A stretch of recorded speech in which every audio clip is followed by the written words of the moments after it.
ఒక కొండ ప్రాంతంలో ఒక చిన్న గ్రామం ఉండేది. ఆ గ్రామంలో ప్రజలందరూ ఆకలితో బాధపడుతూ ఉండేవారు. ఆ గ్రామంలో రాము అనే ఒక మంచి మనసున్న బాలుడు కూడా ఉండేవాడు. తన తల్లిదండ్రులకు సహాయం చేస్తూ ఉండేవాడు. అంతేకాకుండా తన దగ్గర ఉన్నదాన్ని ఇతరులతో పంచుకోవడం అంటే అతనికి చాలా ఇష్టం. ఒకరోజు సాయంత్రం రాము చెట్టు కింద ఆకలితో కూర్చొని ఉన్న ఒక వృద్ధుడిని చూశాడు. అతని మనసు చలించిపోయింది. వెంటనే తన దగ్గర ఉన్న ఆహారాన్ని అంతా అతనికి తినమని ఇచ్చి సంతోషంగా నవ్వాడు. వృద్ధుడు చిరునవ్వు చిందిస్తూ, నీ మంచితనం నన్ను ఆకట్టుకున్నాది.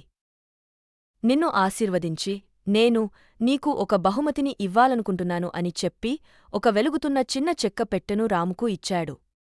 నీ హృదయం స్వచ్ఛంగా ఉన్నప్పుడే దీనిని తెరవు అని చెప్పాడు. ఈ మాయ పెట్టె నువ్వు స్వచ్ఛమైన మనస్తో నిజాయితీగా అడిగిన న్యాయమైన కోరికలను తీర్చుతుందని అన్నాడు. ఇంతలో సోము అనే దురాశపరుడు చెట్టు చాటు నుండి రాము మాయాపెట్టెను తీసుకోవడం గమనించాడు. వెంటనే అతను అసూయతో రాము వెనకాతల వెళ్తూ ఆ మాయాపెట్టెను దొంగిలించాలనుకున్నాడు. రాము ఇంటికి వెళ్ళి కూర్చొని ఆలోచించగా అతనికి వాళ్ల గ్రామం గుర్తొచ్చింది. అప్పుడు రాము ఇలా అనుకుంటున్నాడు, నా గ్రామంలో ప్రజలంతా పంటలు పండించేందుకు బాగా ఇబ్బందులు పడుతున్నారు. నేను వాళ్లను కాపాడాలి అనుకుంటాడు. అతడు వెంటనే మెల్లగా ఆ మాయాపెట్టెను తెరుస్తాడు.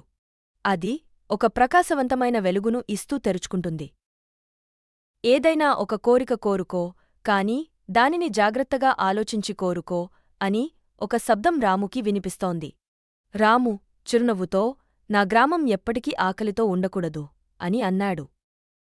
ఇదంతా గమనించిన సోము, నేను రేపు ఉదయమే గ్రామం మొత్తం చూస్తాను.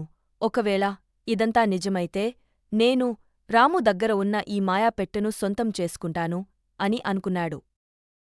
రెండో రోజు ఉదయం గ్రామంలో బంగారు పంటలు, పండ్లు మరియు శుభ్రమైన నీరు ప్రవహించసాగాయి.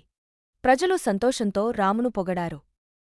ఇదంతా చూసిన సోము రాము దగ్గర ఉన్న ఆ మాయాపెట్టెను దొంగిలించి తన స్వార్థపూరితమైన కోరికను కోరుకోవాలని అనుకున్నాడు.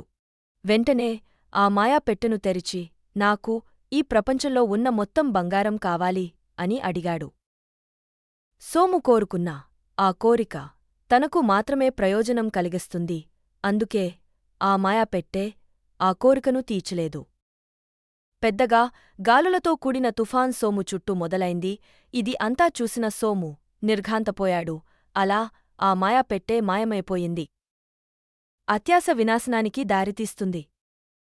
ఈ అద్భుతం గురించి విన్న గొప్ప రాజు గ్రామానికి వచ్చి రామును ప్రశంసించాడు. నిజమైన మాయ మంచి మనసులోనే ఉంటుంది. ఈ గ్రామం ఎప్పటికీ అభివృద్ధి చెందాలి అని చెప్పాడు. రాము పెద్దయి గ్రామానికి నాయకుడయ్యాడు. ప్రతి ఒక్కరికీ నిజమైన మాయ మంచితనంలోనే ఉందని నేర్పించాడు.